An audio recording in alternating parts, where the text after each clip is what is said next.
Good evening twelfth class students. D and F block को फिर से एक बार करने आसान टेक्नोलॉजी एक्सपर्ट वंश कैमरामैन यश के साथ आ गए हैं अमित चौहान। मेरे प्यारे बच्चों, आशा करता हूं अब तक का सफ़र डी एंड एफ ब्लॉक में काफ़ी आसान और काफ़ी इंटरेस्टिंग आप लोगों के लिए रहा होगा।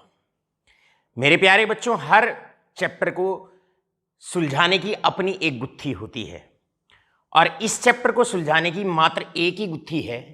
और क्या है वो? ये है कि आप रोजाना लेक्चर अटेंड करते रहें और लेक्चर के तुरंत बाद आधे घंटे में आप जितने स्क्रीनशॉट हमारी लेक्चर्स के दौरान आप लेते हैं उनके साथ साथ आप क्वेश्चन नोट डाउन करें और साथ के साथ उनके आंसर्स आप नोट डाउन करें। यद्यपि आप डी एंड एफ ब्लॉक में हमारी इस कथनी को अगर आप मान जाते हैं, हमारी इस कथनी को अगर आप करनी में बदल देते हैं, तो आप देखिएगा D and F block 5 out of 5 in class 12th board examinations कितने इजीली, कितने प्यार से और बिना किसी ज़्यादा स्ट्रेस को लिए हुए कैसे आप सिक्योर कर लेंगे। रादर मैं आश्वस्त हूं कि ना कि केवल सीबीएसई क्लास 12th बल्कि ग्रेजुएशन लेवल पर या आप अगर नीट और जेईई की तैयारी कर रहे हैं तो आपको किसी भी तरह की कठिनाई उसमें आने वाली नहीं है। चलो इसी बात के साथ शुरुआत करते हैं D and F block elements. जहां तक D and F block elements की बात करते हैं, अभी तक हम आपको पढ़ा चुके हैं एटॉमिक साइज, हम आपको बता चुके हैं आयोनाइजेशन एनर्जी, हम आपको बता चुके हैं मेटेलिक कैरेक्टर, हम आपको बता चुके हैं hardness, melting point, boiling point, enthalpy of atomization. और आपका जो चल रहा था टॉपिक चल रहा था that is only and only oxidation states. Transition elements आप लोग जानते हैं क्योंकि n-1d या पेनल्टी में d शब्द शेल भी बॉन्डिंग के अंदर पार्टिसिपेट करता है, जिसकी वजह से दे shows variable oxidation states. Out of those variable oxidation states, अब किस ऑक्सीडेशन स्टेट के अंदर कितनी स्टेबिलिटी है, इसको कौन कौन से फैक्टर अफेक्ट करते हैं।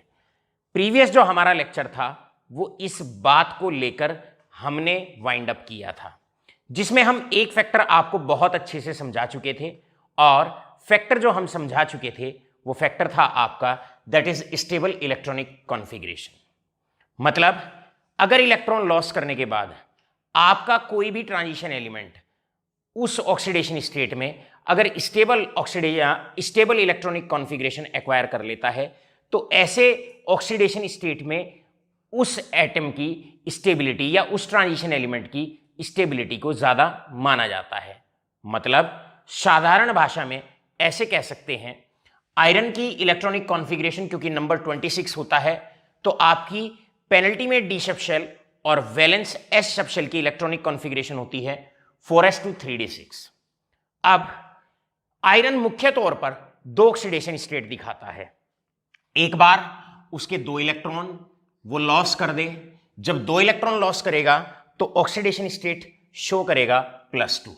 यहां पर ये शो करने वाला है +2। लेकिन 2 इलेक्ट्रॉन छोड़ने के बाद आयरन की अगर आप डी शब्द शेल की इलेक्ट्रॉनिक कॉन्फ़िगरेशन देखते हैं तो वो 3d6 है। ये स्टेबल इलेक्ट्रॉनिक कॉन्फ़िगरेशन के अंतर्गत नहीं आता है। और स्टेबल इलेक्ट्रॉनिक कॉन्फ़िगरेशन क्या है? या तो डी में इलेक्ट्रॉन ही ना हो, या ये कंप्लीटली हाफ फिल्ड हो, या फिर पूरा का पूरा फिल्ड हो। इलेक्ट्रॉन लॉस्ट करने के बाद ऐसे ऑक्सीडेशन स्टेट में स्टेबिलिटी एक्स्ट्रा स्टेबिलिटी मानी जाती है। जैसे कि अब अगर 2 इलेक्ट्रॉन यहां से चले जाएं और 1 इलेक्ट्रॉन यहां से चला जाए, इसका मतलब 3 इलेक्ट्रॉन अगर आयरन छोड़ देता है तो उस केस में आयरन एक्वायर कर लेता है +3 ऑक्सीडेशन स्टेट। अब क्योंकि +3 ऑक्सीडेशन स्टेट के अंदर या +3 और +2 का अगर मैं कंपैरिजन करता हूं तो 3 इलेक्ट्रॉन के लॉस के बाद +3 ऑक्सीडेशन स्टेट में आयरन एक्वायर कर लेता है stable completely half filled electronic configuration. तो +3 की जो स्टेबिलिटी है वो +2 ऑक्सीडेशन स्टेट के मुकाबले ज्यादा मानी जाएगी, या आयरन जो होता है वो +3 में ज्यादा स्टेबल होता है as comparison to iron +2 oxidation state. मेरे प्यारे बच्चों, प्रीवियस लेक्चर में हम इस वाले पार्ट को कवर अप कर चुके थे। आज लेकर आए हैं और कौन कौन से अतिरिक्त फैक्टर होते हैं जिन पर stability of oxidation state depend करती है। सेकेंड फैक्टर हम आपके लिए लेकर आए हैं, that is the concept of ionization energy. Ionization energy भी किस तरीके से एक डिसाइडिंग फैक्टर होता है about the stability of various oxidation state. आइए इसे जानने की कोशिश करते हैं और आगाज करते हैं आज का पहला इंपॉर्टेंट पॉइंट। इसके लिए हमें बहुत हाई प्रोफाइल नहीं, एक साधारण सा एग्जाम्पल हम ले लेते हैं और आशा करेंगे उसी के माध्यम से आपको बात आसानी से समझ में आ जाएगी। जैसे कि मैं एग्जाम्पल लेता हूं और एग्जाम्पल लेता हूं सोडियम का। मेरे प्यारे बच्चों, सोडियम की इलेक्ट्रॉनिक कॉन्फ़िगरेशन होती है, नंबर 10 होता है 1s2 2s2 2p6 और लास्ट में आपका आता है दैट इज 3s1। अब सोडियम जब एक इलेक्ट्रॉन का लॉस करता है -1 इलेक्ट्रॉन तो बनता है sodium positive ion.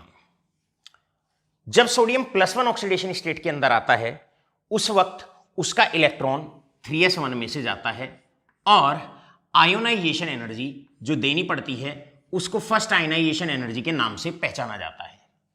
First ionization energy का मतलब वो एनर्जी जो किसी न्यूट्रल एटम में से पहला इलेक्ट्रॉन निकालने में देनी पड़ती है, या वैलेंस शेल का जब पहला इलेक्ट्रॉन निकलता है तो जो एनर्जी इस एटम को देनी पड़ेगी उसको फर्स्ट आयोनाइजेशन एनर्जी के नाम से पहचाना जाएगा।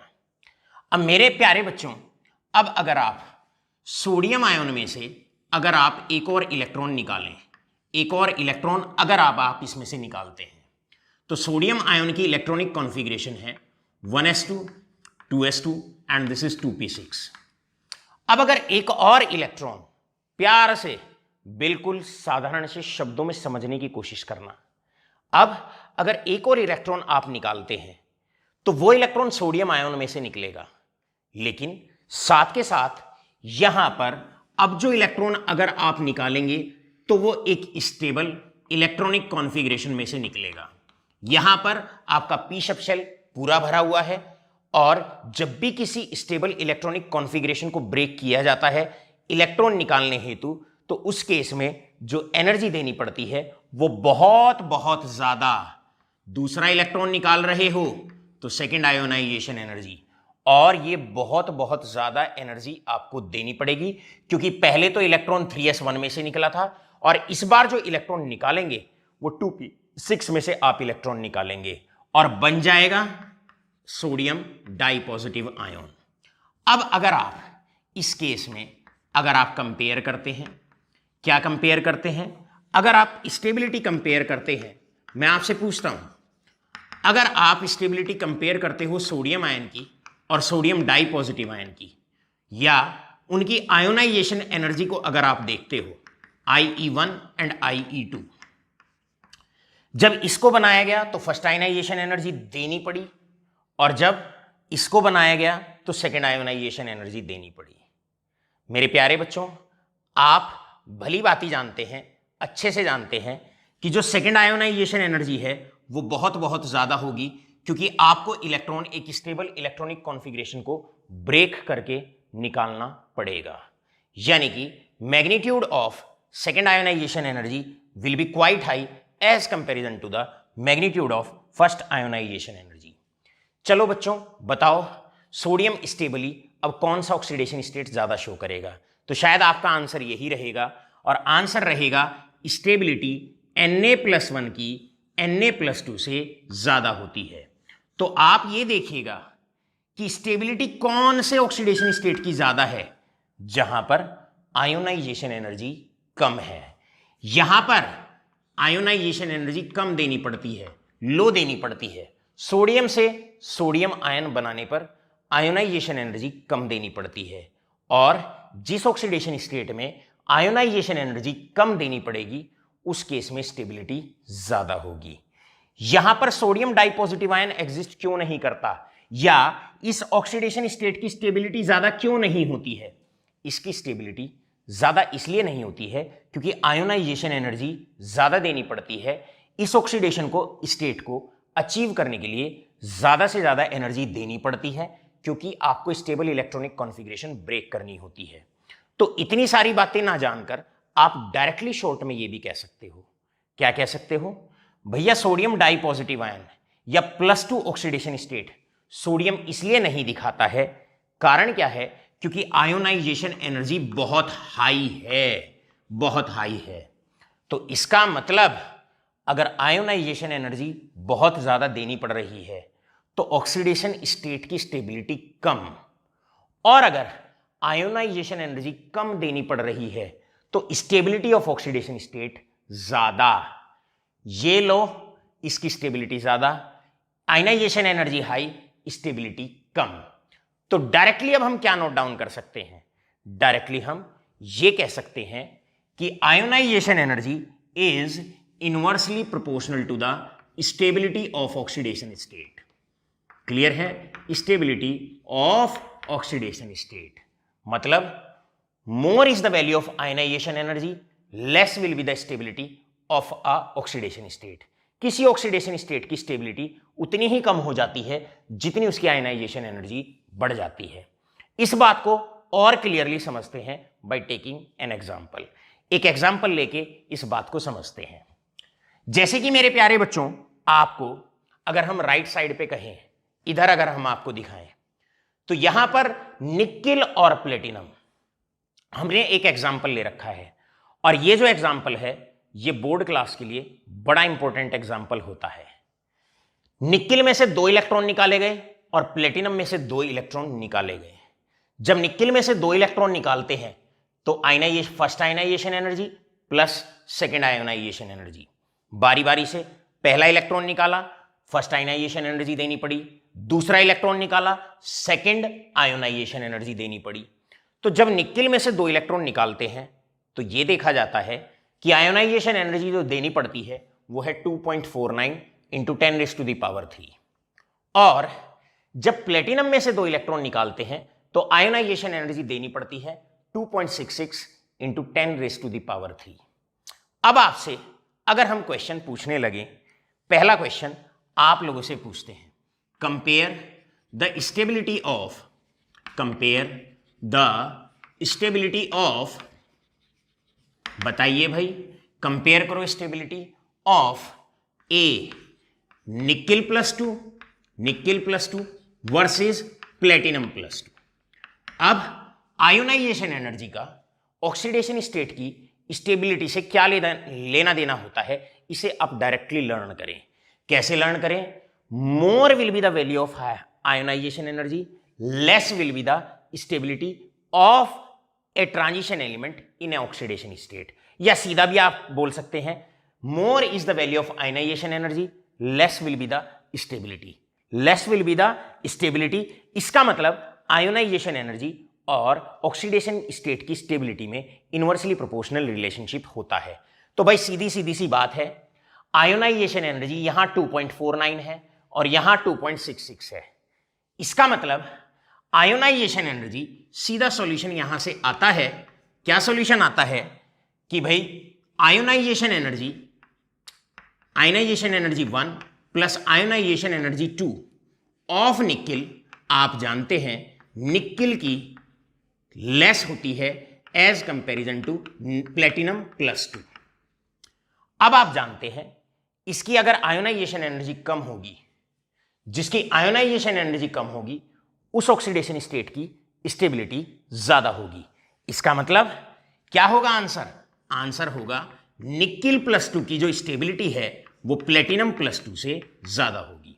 इस बात को हम यहां पर मार्क कर देते हैं कि nickel plus 2 will be more stable as comparison to platinum plus 2। Reason क्या देने वाले हैं आप लोग? रीजन देंगे because ionization energy is inversely proportional to the stability of a oxidation state. Lesser will be the value of ionization energy, more will be the stability of oxidation state. तो आप सीधा सीधा यहां बोल सकते हैं कि निकिल की आयोनाइजेशन एनर्जी कम होती है, इसीलिए उसकी स्टेबिलिटी ज्यादा होती है। आशा करता हूं ये पूरा कॉन्सेप्ट बड़े प्यार से आपके बहुत अच्छे से समझ में आ गया होगा। ये था, इसको हमने कंपेयर किया। अब यहीं पर सेकेंड क्वेश्चन बनता है, और सेकेंड क्वेश्चन बनता है इसमें बी पार्ट, और बी पार्ट क्या है भाई? अब आप कंपेयर करें stability of nickel plus 4 versus that is platinum plus 4। आपने इन दोनों की अब स्टेबिलिटी को कंपेयर करना है। एक बार निकिल में से 4 इलेक्ट्रॉन निकाले गए, एक बार प्लेटिनम में से 4 इलेक्ट्रॉन निकाले गए। अब बताओ ज्यादा स्टेबल कौन होगा +4 ऑक्सीडेशन स्टेट में, निकिल होगा या प्लेटिनम होगा? चलिए, IE1 plus IE2 plus IE3 plus IE4, पहला इलेक्ट्रॉन निकाला IE1 देनी पड़ी, दूसरा इलेक्ट्रॉन निकाला IE2 देनी पड़ी, तीसरा इलेक्ट्रॉन निकाला आयनाइजेशन एनर्जी 3rd देनी पड़ी, और जब 4 इलेक्ट्रॉन निकाले आयनाइजेशन एनर्जी 4 आपको देनी पड़ी। कंपेयर करते हैं, देखते हैं निकिल में कितनी आयनाइजेशन एनर्जी देनी पड़ती है, 11.29 इंटू 10⁻³ प्लेटिनम में चेक करो कितना देना पड़ता है, 9.36 इंटू 10⁻³ 10⁻³ दोनों में कॉमन है। अब आप देखेंगे कि आपको प्लेटिनम के केस में आयोनाइजेशन एनर्जी कम देनी पड़ती है, लेस देनी पड़ती है। यानी कि यहां पर आप सॉल्यूशन लिखने वाले हैं, क्या लिखने वाले हैं भाई, sum of ionization energies is less in case of platinum +4 and more in case of nickel. Nickel के केस में ज्यादा है, लाडलो आंसर आपको पता है, ionization energy is inversely proportional to the stability. अगर +4 ऑक्सीडेशन स्टेट में ये आयोनाइजेशन एनर्जी का ऑर्डर होगा तो स्टेबिलिटी का ऑर्डर जस्ट ऑपोजिट होगा। यानी कि स्टेबिलिटी की अगर हम बात करते हैं, तो +4 ऑक्सीडेशन स्टेट में जो ऑर्डर आयनाइजेशन एनर्जी का होगा उसका ऑपोजिट ऑर्डर होगा स्टेबिलिटी ऑफ ऑक्सीडेशन स्टेट। इसका मतलब +4 में प्लेटिनम +4 ज्यादा स्टेबल होगा एज कंपैरिजन टू निकिल +4। तो यहां पर आपका आंसर रहेगा प्लेटिनम +4 ज्यादा बाजी मारेगा एज कंपैरिजन टू निकिल +4। ये जो क्वेश्चन होता है ये बोर्ड क्लास 12th के लिए बहुत इंपॉर्टेंट होता है। आप चाहो तो इसको लर्न भी कर सकते हो डायरेक्टली। अगर ये वैल्यूज आप लर्न नहीं कर सकते तो इसका एक इंपॉर्टेंट जनरल ट्रेंड आप लर्न कर लें। क्या लर्न करने वाले हैं आप? लर्न करने वाले हैं इसे सीधा भी लर्न कर लें। बहुत इंपॉर्टेंट एग्जाम्पल है CBSE क्लास 12th के लिए और ICSE क्लास 12th के लिए कि भाई +2 में तो निकिल की आयनाइजेशन एनर्जी कम होती है, यानी कि निकिल +2 में ज्यादा स्टेबल होता है, राइट। और अगर +4 की बात करते हो, 4 इलेक्ट्रॉन अगर आप निकालते हो तो आयनाइजेशन एनर्जी कम जो होती है वो प्लेटिनम की होती है। +4 के अंदर क्योंकि प्लेटिनम की आयनाइजेशन एनर्जी कम होती है तो +4 में प्लेटिनम आयन की स्टेबिलिटी ज्यादा होती है, यानी कि +4 में निकिल की बजाय प्लेटिनम जो है +4 में ज्यादा स्टेबल होता है। अब बढ़ते हैं नेक्स्ट टाइप ऑफ क्वेश्चंस की तरफ। यहां पर निकिल पे और प्लेटिनम पे अगर हम चाहें तो एक वाइड रेंज ऑफ क्वेश्चन यहां पर एस्टेब्लिश कर सकते हैं। किस प्रकार, चलो जानने की कोशिश करते हैं और ऐसे क्वेश्चंस को और ज्यादा ट्राई करते हैं। मेरे प्यारे बच्चों, पिछले लेक्चर्स की अगर हम बात करें, अगर प्रीवियस लेक्चर्स की हम बात करें तो प्रीवियस लेक्चर्स में आपके ध्यान होगा हमने एक कॉन्सेप्ट और आपको बताया था। कॉन्सेप्ट ये बताया था ऑक्सीडेशन नंबर ही डिसाइड करता है ऑक्सीडाइजिंग नेचर और रिड्यूसिंग नेचर, राइट। और क्या बताया था उसके विषय में?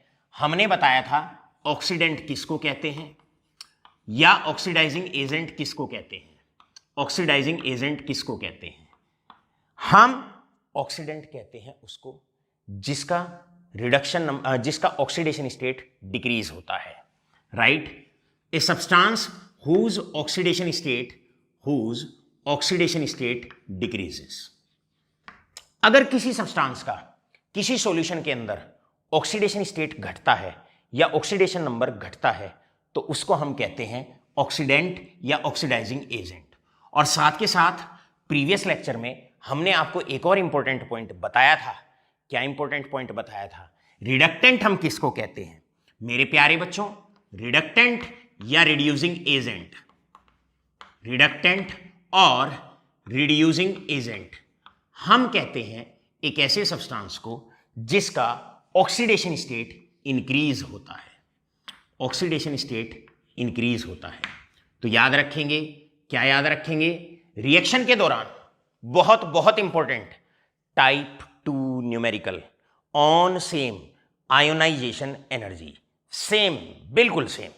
तो एक ऐसा सब्सटेंस जिसका ऑक्सीडेशन स्टेट डिक्रीज होता है उसको हम ऑक्सीडेंट कहते हैं या ऑक्सीडाइजिंग एजेंट कहते हैं। और अगर किसी सब्सटेंस का या किसी आयन का सॉल्यूशन के दौरान या रिएक्शन के दौरान अगर ऑक्सीडेशन नंबर इंक्रीज होता है तो उसे रिडक्टेंट कहा जाता है। बड़ा प्यारा सा क्वेश्चन आता है, question is this one, explain why nickel plus 4 act as an oxidant. बताओ भाई, निकिल प्लस 4 एक ऑक्सीडेंट की तरह एक्ट क्यों करता है? ऑलराइट, और इसी क्वेश्चन का ये तो ए पार्ट है और बी पार्ट है, explain why platinum plus 2 act as an reductant.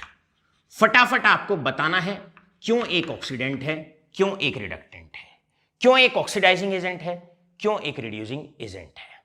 Alright, इस क्वेश्चन का सटीक आंसर, सरल आंसर, स्ट्रेट फॉरवर्ड मेरे प्यारे बच्चों ने देना है। आशा करता हूं आंसर कुछ बच्चे अच्छे से गैस कर पाए होंगे। जितने बच्चे कमेंट सेक्शन पे एक्टिव हैं उनके लिए आज मैं एक इंपॉर्टेंट इंस्ट्रक्शन देता हूं। अब से लाइव लेक्चर्स के दौरान अगर कोई भी बच्चा हमारे अगर कमेंट सेक्शन पे जवाब देता है तो हम उसको सीधा ब्लॉक करेंगे। याद रहे, कमेंट सेक्शन पर अगर आप हमें आंसर देते हैं तो हम उसे सीधा ब्लॉक करेंगे। अगर आपको आंसर देना है तो आप हमारा जो पर्सनल व्हाट्सएप नंबर है उस पर आप हमें मैसेज करिएगा और आपको आपके आंसर का सही जवाब वहीं पर आपको मिलेगा। सो नोट करिएगा आज की इंपॉर्टेंट इंस्ट्रक्शन, बेशक उसको नोट कर लीजिएगा कि अब आपको जो रिप्लाई करना है वो कमेंट सेक्शन पे नहीं, हमारे व्हाट्सएप नंबर पे आपको रिप्लाई करना है जो भी आंसर आप देना चाहते हैं। चलिए करते हैं शुरुआत। भाई आप लोग जानते हैं सॉल्यूशन ऑफ ए पार्ट, उसका रीजन होता है अगर आप कमेंट सेक्शन पर हमें रिप्लाई करते हो तो बार बार मेरा पढ़ाते वक्त ध्यान कमेंट सेक्शन पर जाता है, फिर हमें उसका रिप्लाई जो है इशारे में टाइप करना पड़ता है। तो उस केस में क्या होता है बेटा, हमारी जो कंसंट्रेशन होती है वो बिगड़ती है। आशा करता हूं कि आप अब जो भी रिप्लाई हमें करेंगे वो सीधा रिप्लाई हमें हमारे व्हाट्सएप ग्रुप पर करेंगे और वहीं पर आपको हम उसका सही आंसर देंगे, या अगर आपका आंसर सही है जो भी उसका रिप्लाई होता है हम आपको केवल और केवल व्हाट्सएप पर ही अब रिप्लाई करेंगे। चलो भाई शुरू करते हैं ए पार्ट का क्वेश्चन। ए पार्ट के क्वेश्चन के लिए तो यस कह रहे हैं कि सर मैं ही, हमारे कैमरामैन खुद कह रहे हैं कि सर इसका आंसर तो मैं ही दे सकता हूं, लेकिन मैं आशा करता हूं मेरे 12th क्लास के स्टूडेंट्स हैं, आपका मोरल हमें डाउन नहीं करना है, हमें आपके आत्मविश्वास को, हमें आपके विश्वास को आंसर देने की कैपेबिलिटी पे मुझे कोई संदेह नहीं है, आप ही इसका आंसर दें। मेरे प्यारे बच्चों आप जानते हैं निकिल +4 में है और ये इसका स्टेबल ऑक्सीडेशन स्टेट नहीं है। तो अगर किसी भी रिएक्शन के दौरान निकिल +4 के अंदर अगर प्रेजेंट होगा, निकिल अगर +4 के अंदर प्रेजेंट होगा तो ये इसका स्टेबल ऑक्सीडेशन स्टेट नहीं है, स्टेबल ऑक्सीडेशन स्टेट है इसका +2। तो निकिल तुरंत ही 2 इलेक्ट्रॉन गेन करेगा और गेन करके +2 में आने की कोशिश करेगा, राइट। तो अगर आप निकिल +4 को कभी भी किसी भी रिएक्शन में अगर आप लेते हो, तो वो तुरंत निकिल +2 में कन्वर्ट होने की कोशिश करेगा। उसका रीजन है, आप देखिएगा वहां पर भी हमने अंडरलाइन कर दिया था, यहां पर भी हम अंडरलाइन करते हैं। तो जब भी आप निकिल को +4 में लेंगे, अभी आपने उस साइड देखा कि निकिल +4 में नहीं +2 में ज्यादा स्टेबल है और प्लेटिनम +2 में नहीं +4 में ज्यादा स्टेबल है। तो आप देखेंगे निकिल अगर +4 में है 2 इलेक्ट्रॉन गेन करेगा और +2 में आने की कोशिश करेगा। साथ के साथ प्लेटिनम है, एक्ट एज ए रिडक्टेंट। अगर कहीं पर आपको प्लेटिनम +2 में है तो यह बात प्लेटिनम पर भी लागू होती है कि प्लेटिनम का आप देखेंगे +2 में ज्यादा स्टेबल नहीं है, +4 में ज्यादा स्टेबल है। +2 में स्टेबल नहीं है, +4 में ज्यादा स्टेबल है। तो अगर किसी रिएक्शन के दौरान या किसी सॉल्यूशन में अगर प्लेटिनम +2 स्टेट में पाया जाता है तो वो तुरंत क्या करेगा, अपने 2 इलेक्ट्रॉन छोड़ेगा और अपने आप को अपने स्टेबल ऑक्सीडेशन स्टेट में ले जाने की कोशिश करेगा। क्लियर है? अपने स्टेबल ऑक्सीडेशन स्टेट में ले जाने की कोशिश करेगा।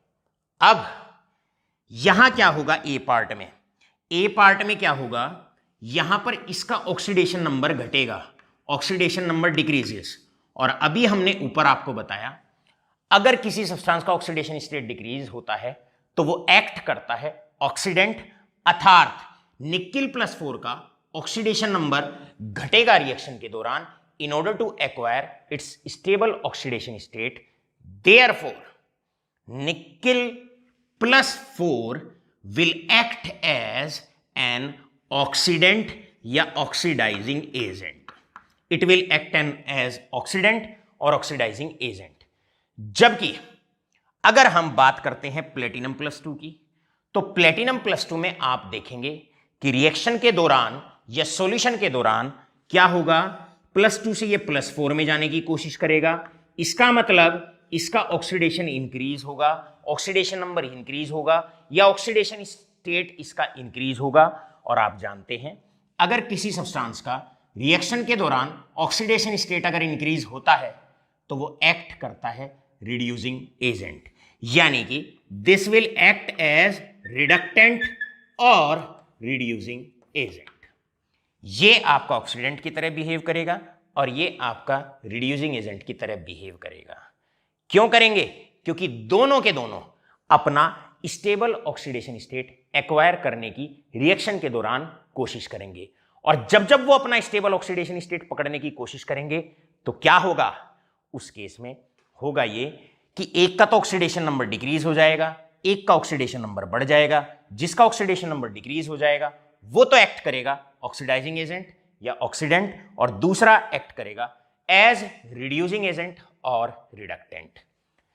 कितना प्यारा कॉन्सेप्ट, कितने प्यार से हमने आपको इसको समझाने का प्रयास किया। मेरे प्यारे बच्चों, अब इसी क्वेश्चन की अगर मैं बात करूं तो ये कितने तरीके से, और सेम क्वेश्चन कितने तरीके से आपसे बोर्ड क्लासेस के दौरान पूछा जा सकता है, चलो उसे भी जानने की कोशिश करते हैं। टेक अ स्क्रीनशॉट, आप इसका स्क्रीनशॉट लीजिए और फिर बढ़ते हैं आगे। टेकन, डन, पलक मानव ले लिया बेटा, ऑल राइट, बढ़ते हैं आगे। अब इसी क्वेश्चन में आपसे सेम आंसर यही रहेगा, बस आपसे क्वेश्चन ये पूछा जा सकता है, explain why in aqueous solutions. यही आंसर रहेगा जो आपने अभी दिया, सेम आंसर, लेकिन क्वेश्चन क्या क्या हो सकते हैं। Explain why in aqueous solutions nickel +4 is strongly reducing while right strongly oxidizing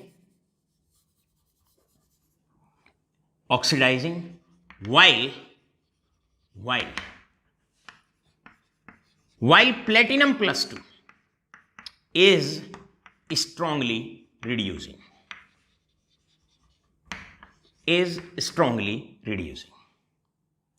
अब सीधी सी बात है, +4 से +2 में जाएगा अपने स्टेबल ऑक्सीडेशन स्टेट में, ऑक्सीडेशन नंबर घटेगा और जिसका ऑक्सीडेशन नंबर घटता है वो एक्ट करता है ऑक्सीडाइजिंग एजेंट, या ऑक्सीडाइजिंग होता है या ऑक्सीडेंट कहलाता है।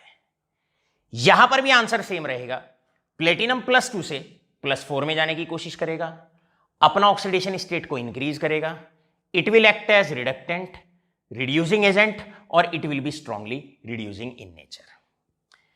इस क्वेश्चन का अब जेईई में या नीट में क्या आधार बनेगा और कैसे आप लोगों से पूछा जा सकता है, इसकी भी मैं एक लैंग्वेज लिख देता हूं।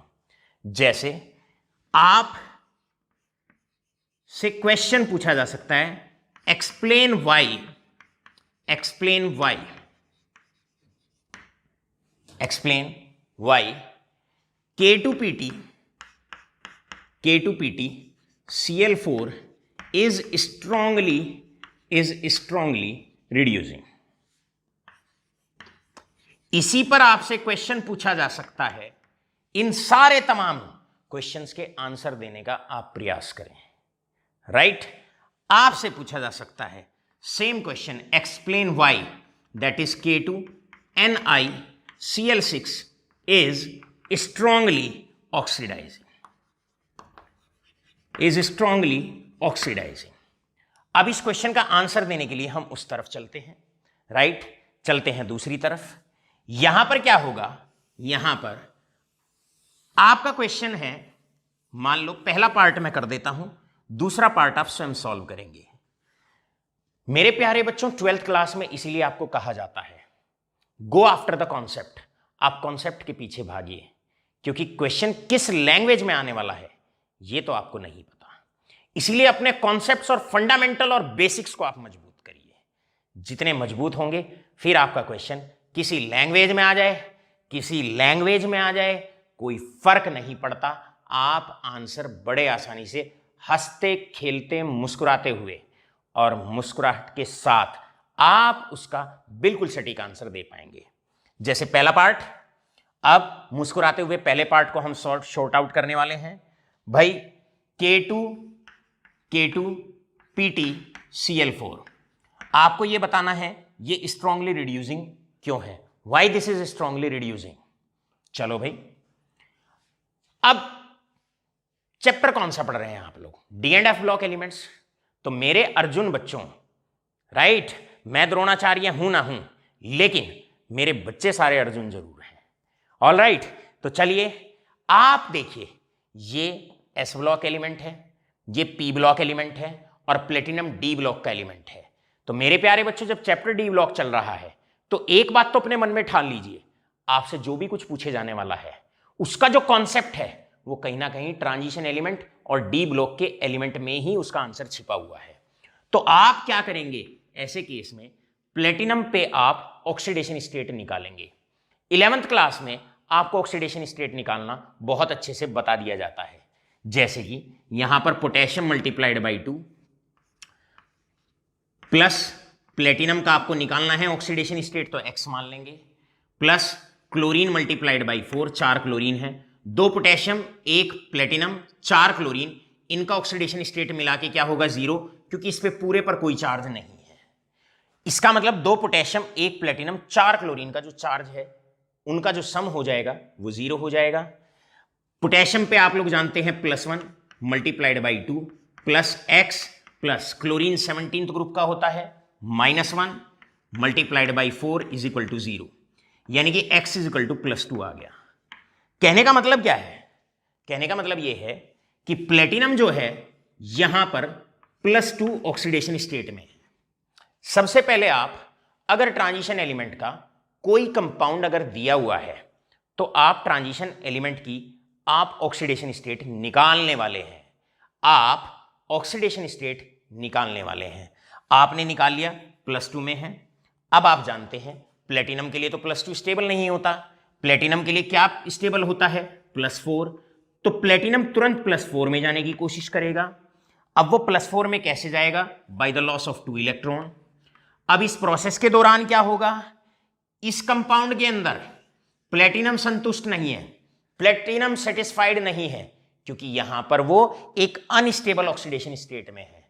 तो वो क्या करेगा, तुरंत इस कंपाउंड से निकलने की कोशिश करेगा, इस कंपाउंड से छुटकारा पाने की कोशिश करेगा और एक ऐसा कंपाउंड बनाने की कोशिश करेगा जहां उसका ऑक्सीडेशन स्टेट स्टेबल हो। तो वो +2 से सीधा +4 में जाएगा with the loss of 2 electron.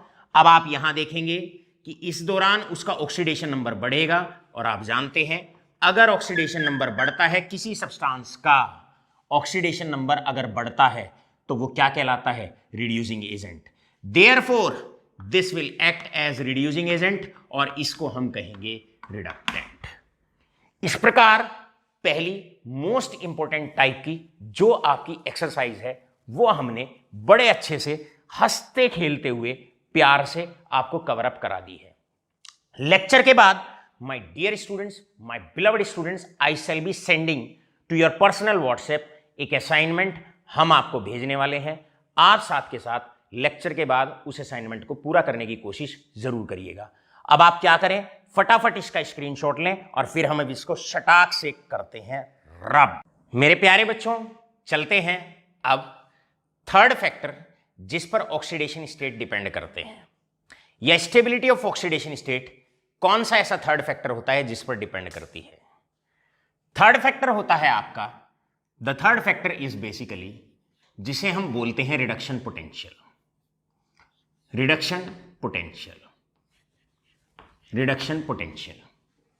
मेरे प्यारे बच्चों, इस पॉइंट को आप नोट करेंगे, जिस प्रकार ionization energy is inversely proportional to the stability of oxidation state, बिल्कुल ठीक उसी प्रकार reduction potential is also inversely proportional to the stability.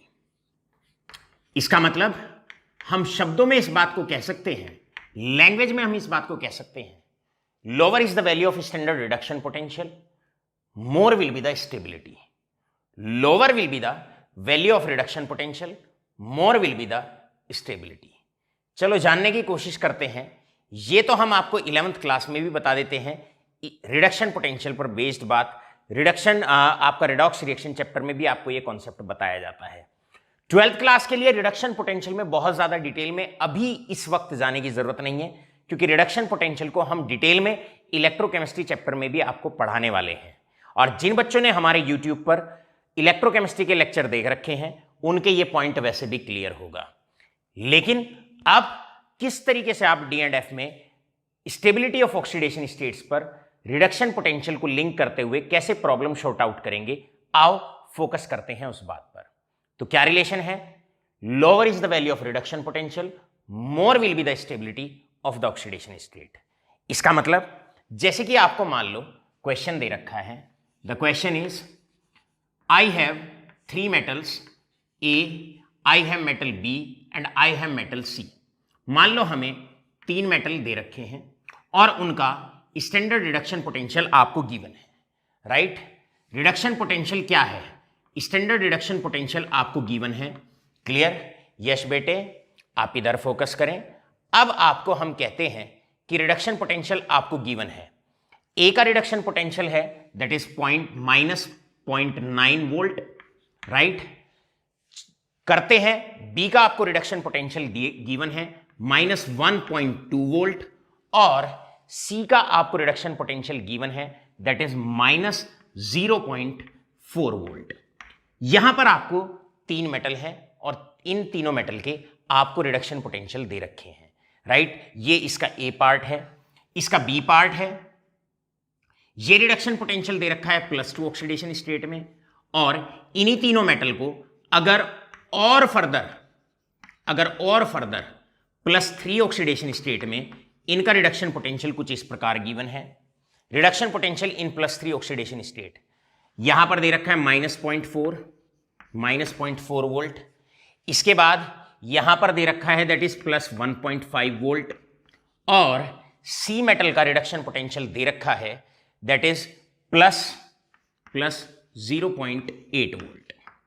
सो मेरे प्यारे बच्चों, यहां पर सीधा सीधा सा आपसे क्वेश्चन आता है, भाई compare the stability of metal A, metal B and metal C in +2 oxidation state.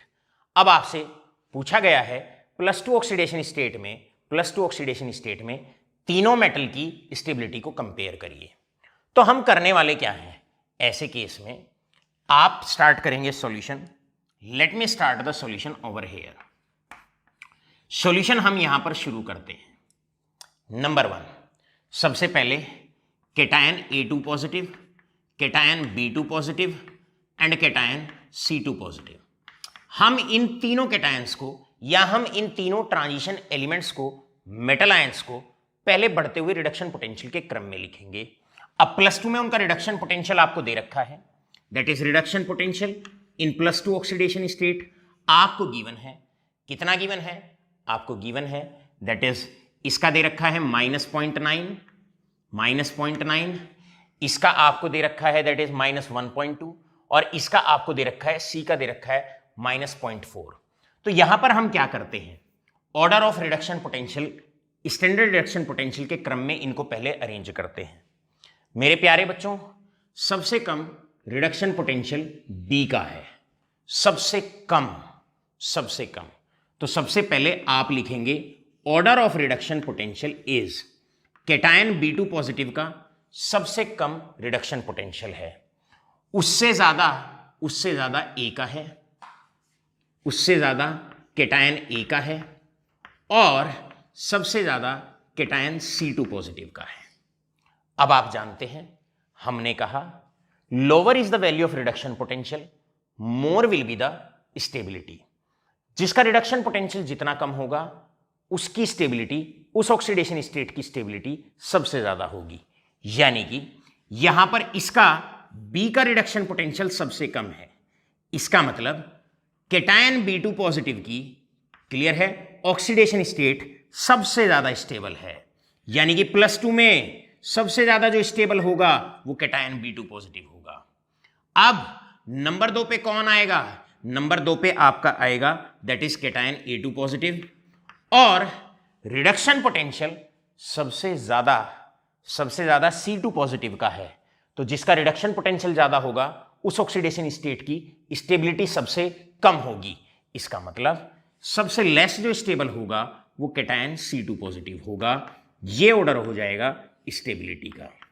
This is going to be the order of stability. ये आपका ऑर्डर रहेगा, किसका ऑर्डर रहेगा, स्टेबिलिटी का। याद रखो, आपको 3 ट्रांजिशन एलिमेंट्स दे रखे हैं ABC। अब 3 ट्रांजिशन एलिमेंट को उनके 2 ऑक्सीडेशन स्टेट में आपको दिखाया हुआ है। +2 में जब ये दोनों के तीनों +2 ऑक्सीडेशन स्टेट में है तब उनका रिडक्शन पोटेंशियल आपको गिवन है, और जब ये तीनों के तीनों +3 ऑक्सीडेशन स्टेट में है तब इनका रिडक्शन पोटेंशियल आपको गिवन है। अब आपको इनको बढ़ते हुए स्टेबिलिटी के क्रम में लिखना है कि कैटायन A, कैटायन B और कैटायन C, कंपेयर करो इनकी stability in +2 and +3 oxidation state. अब मेरा सवाल अपने बच्चों से आता है कि अब आप लोग इजीली कंपेयर करें। ये A पार्ट हो गया इसका, अब B पार्ट है। मैं यहां पर कहता हूं क्वेश्चन है compare on the basis of about data, on the basis of above data compare। बहुत प्यारा क्वेश्चन है, बहुत इंपॉर्टेंट क्वेश्चन है, 12th एग्जाम के लिए एक्सक्लूसिव क्वेश्चन है, बोर्ड एग्जाम के लिए। कंपेयर ए पार्ट स्टेबिलिटी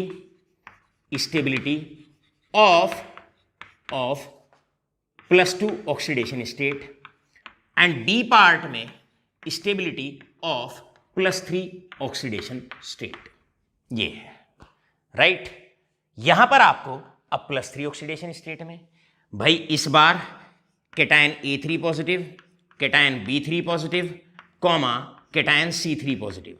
आपको यह बताना है +3 में कौन सा कैटायन सबसे ज्यादा स्टेबल होगा, राइट, या +3 ऑक्सीडेशन स्टेट सबसे ज्यादा स्टेबल किसके लिए होगा और सबसे कम किसके लिए होगा। सीधा सीधा सा आंसर है। क्या है सीधा सीधा सा आंसर? सबसे पहले इन्हें बढ़ते हुए रिडक्शन पोटेंशियल के क्रम में आप लिखेंगे। बस देखो +3 ऑक्सीडेशन स्टेट में बढ़ता हुआ क्रम क्या हो जाएगा। सबसे कम रिडक्शन पोटेंशियल है कैटायन A का, इसका मतलब A3 पॉजिटिव का रिडक्शन पोटेंशियल सबसे कम है। उससे ज्यादा हो जाएगा C का, दूसरे नंबर पे, पहले नंबर पे ये सबसे कम, उससे ज्यादा C, यानी कि इससे ज्यादा हो जाएगा C3 पॉजिटिव का, और सबसे ज्यादा हो जाएगा B3 पॉजिटिव का। अब ये ऑर्डर अगर रिडक्शन पोटेंशियल का रहा तो हमने आपको डायरेक्ट बताया 12th क्लास में रिडक्शन पोटेंशियल पर पूरा डिटेल्ड लेक्चर होता है इलेक्ट्रोकेमिस्ट्री में, और 11th क्लास में रिडॉक्स रिएक्शंस में भी आपको पढ़ा दिया जाता है।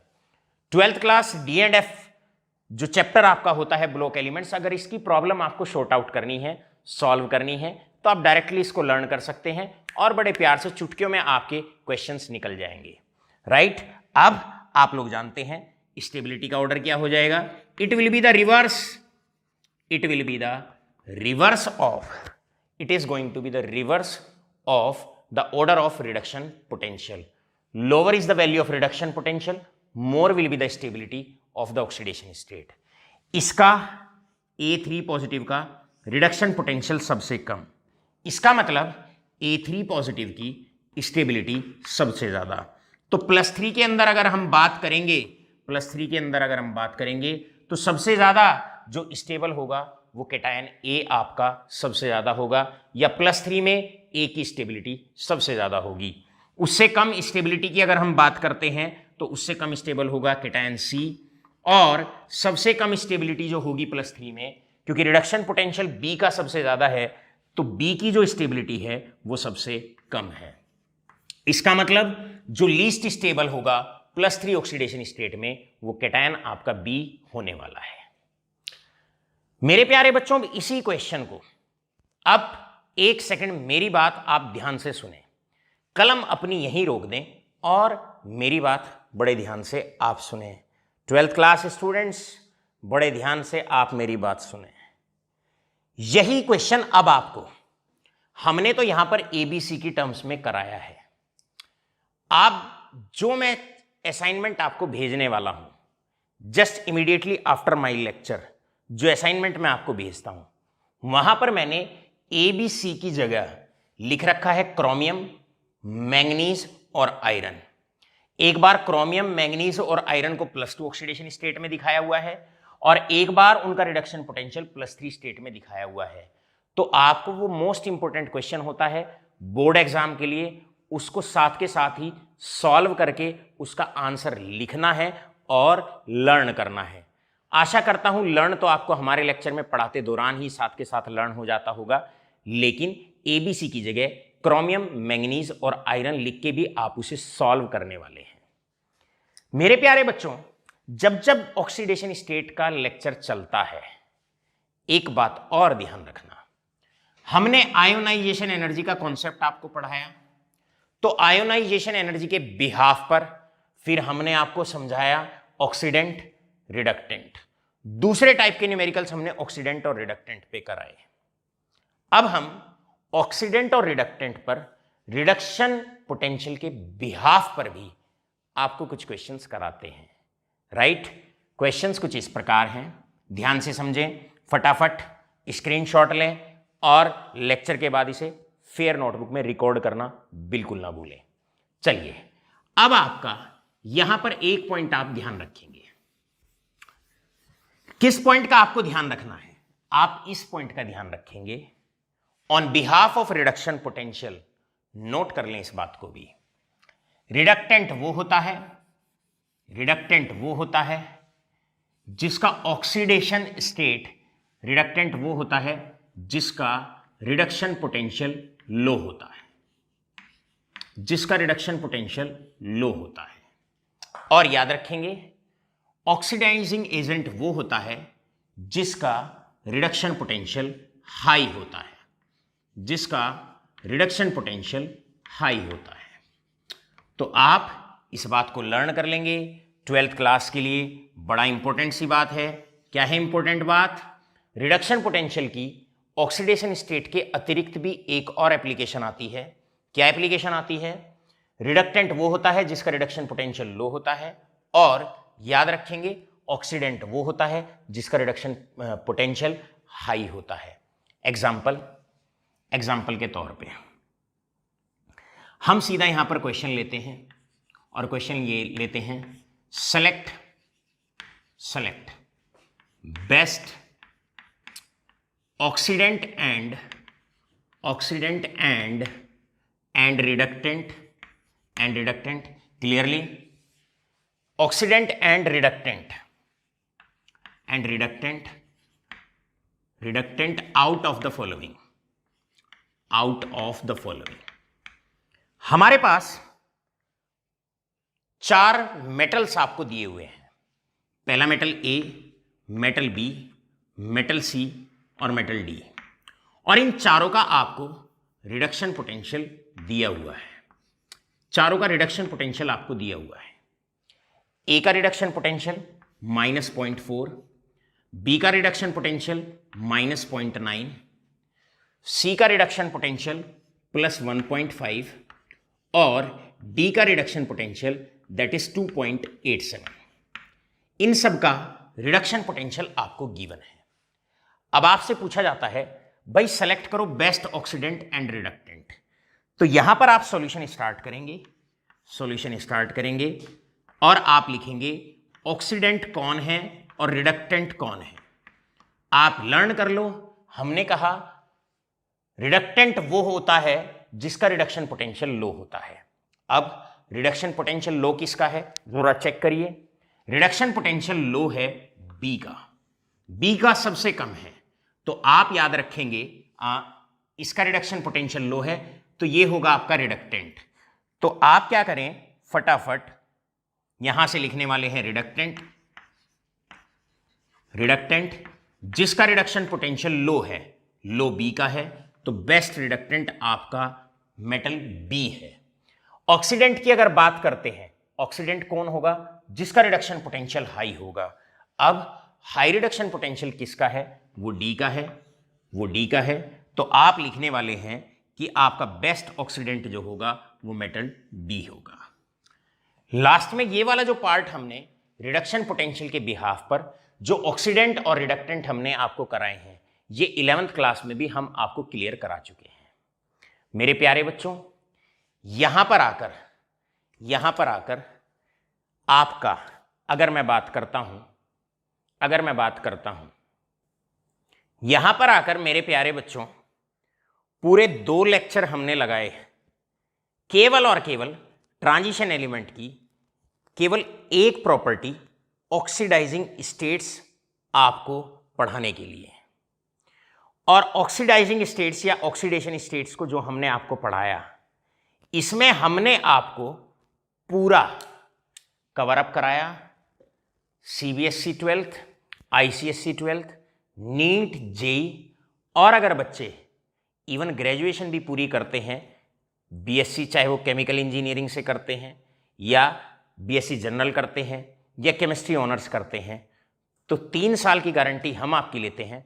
ऑक्सीडेशन स्टेट के अगर ये दोनों लेक्चर आप फेयरली अगर नोट्स बना लेंगे तो जीवन भर ऑक्सीडेशन स्टेट में कोई और अतिरिक्त लाइन आपको इकट्ठी नहीं करनी पड़ेगी। आपका दिन, आपकी रात शुभ हो।